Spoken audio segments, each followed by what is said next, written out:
Customer versus consumer, a part of what is marketing. We shall explore the more interesting differences between the two and why does it matter for us as marketeers. Let's get started.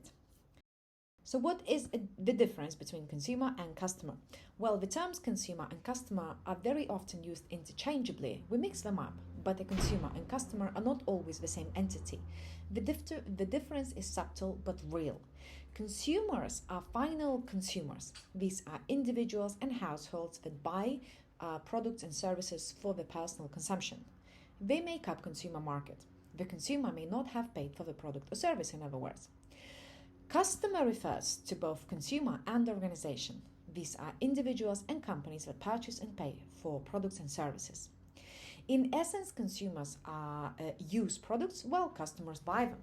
Customer buys products from businesses. A consumer uses the business's products. So consumer is a user and customer is a buyer. You can be actually both a customer and a consumer in a business transaction.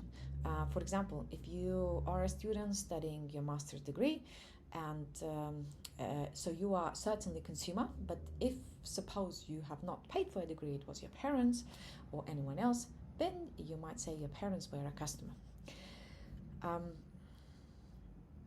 Consumers are the ones who actually use the products, right? So the customer may not be the actual consumer of your product.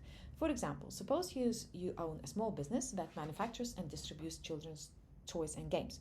Well, the children are the actual users or consumers of your product. They are not the customers. Instead, the customers are the parents of the children who actually purchase the products for them.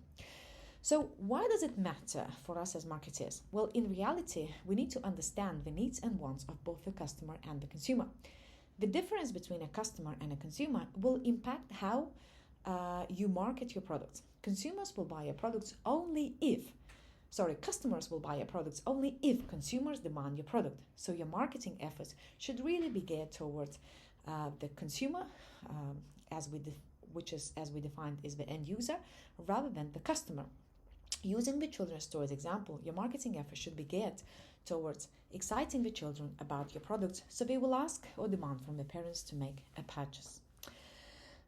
So how do organizations respond? Most large organizations in particular, they research consumer buying decisions in great details to understand answers to many questions about why consumers buy or why customers buy, where they buy, how and how much they buy, when they buy, and why they buy. Learning about the whys of consumer buying or customer buying behavior is not easy. The answers are often locked deep within the consumer's mind. So hopefully the differences were clear. Thank you for watching.